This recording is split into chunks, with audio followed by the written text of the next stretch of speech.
અમદાવાદમાં એમડી સિવાય અને અન્ય ડ્રગ્સ લેવાનો ક્રેઝ એટલો વધી ગયો છે કે યુવાનનો નશો કરવાની સાથે પેડલર પણ બની ગયા છે.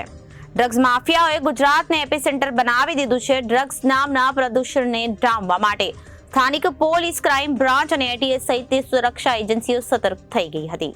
મોડી રાત્રે એસઓજીએ નારણપુરાના એક ફ્લેટમાં ડ્રગ્સની સિન્ડિકેટને 25.68 લાખના જથ્થા સાથે ઝડપી લીધી છે. રાજસ્થાન, મધ્યપ્રદેશ સહિતના ડ્રગ્સ માફિયાઓની સંડોવણીની આશંકા છે. પોલીસે ડ્રગ્સ સિન્ડિકેટના 6 સભ્યોની ધરપકડ કરી હતી. મોડી રાત્રે એલિફન્ટા સોસાયટીમાં પોલીસના દરોડા. એસઓજીની ટીમે બાતમી મળી હતી કે ફતેહવાડી વિસ્તારમાં આવેલા મુસ્તકીમ શેખ એમડી ડ્રગ્સનો ધંધો કરી રહ્યો છે. તેણે મધ્યપ્રદેશમાં રહેતા મોહમ્મદ ખાન નામના શખ્સ પાસેથી ડ્રગ્સનો જથ્થો મંગાવ્યો છે. મોહમ્મદ ખાન, મુસ્તકીમ સહિતના લોકો નારણપરા ખાતે આવેલી એલિફન્ટા સોસાયટીમાં એમડી ડ્રગ્સનો જથ્થાની લેવડ દેવડ કરવાના છે. બાતમીના આધારે એસઓજીની ટીમે એલિફન્ટા સોસાયટીમાં પહોંચી હતી અને જ્યાં જિગ્નેશ પંડ્યાના ઘરમાં રેડ કરી હતી. જિગ્નેશ પંડ્યાના ઘરમાં મોહમ્મદ ખાન, મુસ્તકીમ ઉર્ફે બુરો, ધ્રુવ પટેલ, મોહમ્મદ એજાઝ શેખ અને અબરાર ખાન પઠાણ હાજર રહ્યા હતા. એસઓજીએ તમામને કોર્ડન કરી લીધા હતા અને એમની અંગ ઝડપી કરી હતી. તમામ પાસેથી એસઓજીની ટીમે સફેદ પાવડર મળ્યો હતો.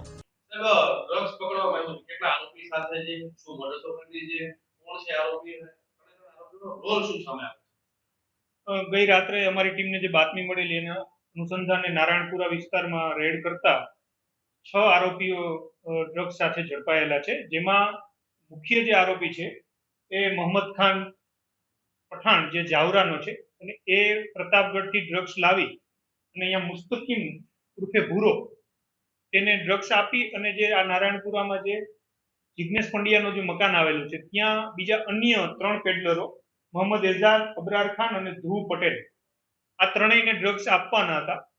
જે અનુસંધાને બાતમી મળતા અમે લોકોએ તે મકાનમાં રેડ કરતા આ 3 જે પેડલરો છે એની પાસેથી પણ ડ્રગ્સ મળેલ છે. એ ઉપરાંત જે મુસ્તકીમ છે જેને ડ્રગ્સ મગાવેલ હતું, અને જે મોહમ્મદ ખાન છે જે ડ્રગ્સ લઈ આવેલ હતું પ્રતાપગઢ, એ પણ પકડાઈ ગયેલ છે અને ડ્રગ્સ ગાડીમાંથી પણ બરામદ કરેલ છે અને એના પાસેના કબજામાંથી પણ કરેલ છે. અને જે જિગ્નેશ પંડ્યા છે એ પોતાનું મકાન છે એ ડ્રગ્સને પાર્ટી કરવા માટે આપતો હતો અને એ રીતે પોતે આર્થિક ફાયદો 1000 રૂપિયા જેવો મેળવતો હતો. અને જિગ્નેશ પંડ્યા અપરિણિત હોય અને પોતાને પરિવારમાં બીજું કોઈ ના હોય અહીંયા, જેથી એ આ પ્રકારની લતમાં એ પણ ફસાયેલો છે અને 40 વર્ષથી એ પણ એડિક્ટ છે.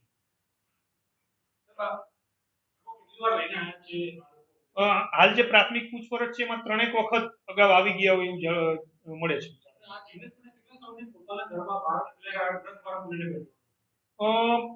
લગભગ આ ત્રીજી વાર હશે. એને પહેલા એવું મને જે પ્રાથમિક પૂછપરછ છે એમાં જણાય છે કે ભાઈ પોતાના ઘરે મિત્રોને બોલાવી અને દારૂની પાર્ટી કે એવું કરતો હતો, પણ ડ્રગ્સની પાર્ટી કરી હોય એવી આ ત્રીજી વાર જોવા ના, પ્રાથમિક દ્રષ્ટિએ હાલ કોઈ મહિલા ત્યાં ડ્રગ્સ લેવા આવતી એવું જણાયેલ નથી. જિગ્નેશ પંડ્યા છે એ 56 વર્ષની ઉંમરનો છે, 12 ધોરણ ભણેલો છે, પણ એની જે પ્રાથમિક પૂછપરછમાં એ પોતે ગાંજાનો વ્યસની હોય એવું જણાવે છે, ગાંજો અને દારૂનો. અને ત્યાર પછી આ એકાદ વર્ષથી ડ્રગ્સના પણ પેલામાં એડિક્શનમાં આવેલો હોય અને પોતાના ઘરે અવારનવાર આ રીતે દારૂની પાર્ટી કરતા હોય અને જે આવા પેડલરોના સંપર્કમાં હોય અને આ પ્રકારે પોતાની ઘરે બોલાવી અને ડ્રગ્સનું પણ આ રીતે પાર્ટી કરવાનું પકડાઈ ગયું છે. જી, આજે 3 પેડલરો પકડાયેલા છે એ મોહમ્મદ એજાજ છે એ ગોળ લીમડા પાસેનો છે, અબરાર ખાન છે એ જમાલપુરનો છે, અને ધ્રુવ પટેલ છે જે એ નારાયણપુરા વિસ્તારનો છે અને લસણનો વેપારી છે, પણ પોતે એડિક્શનમાં હોય અને એટલા માટે થઈ અને લેવા માટે આવેલું. હા, આમાંથી 2 જે છે એ અગાઉ મારામારીના ગુનામાં પણ પકડાયેલા છે અને અન્ય જગ્યાએ પણ એક હથિયાર ધારાના કેસમાં પણ પકડાયેલા છે. મારામારીના ગુનામાં અબરાર છે જેની ઉપર 3 મારામારીના ગુના છે, એક જુગારનો છે, તળીપારનો છે, અને મુસ્કીમ છે એની ઉપર પણ મારામારીના 2 ગુના છે અને હથિયાર ધારામાં સુરતમાં પકડાયેલા.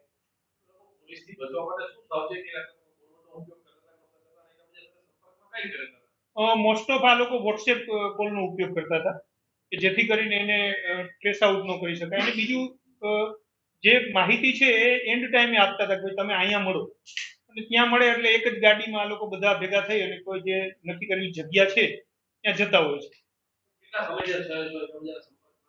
તો 2 વર્ષથી સંપર્કમાં હતા. કોન્ટેક્ટ આવ્યો? જે મોહમ્મદ ખાન છે, જે મેઇન આરોપી, જે આપણો ડ્રગ્સ પ્રતાપગઢથી લઈ આવે, એને કોઈ મેરેજ ફંક્શનમાં મુસ્કિલ મળેલો અને મુસ્કિલ ત્યારથી એના સંપર્કમાં, અને આના પહેલા પણ 2-3 વખતે અહીંયા માલ દેવા માટે આવી ગયો એવું જણાય છે.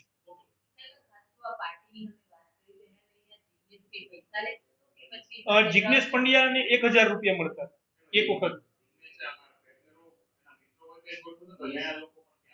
હાલ તો એના મિત્રો જે એના પરિચિત છે એ જણાય છે પ્રાથમિક દ્રષ્ટિએ.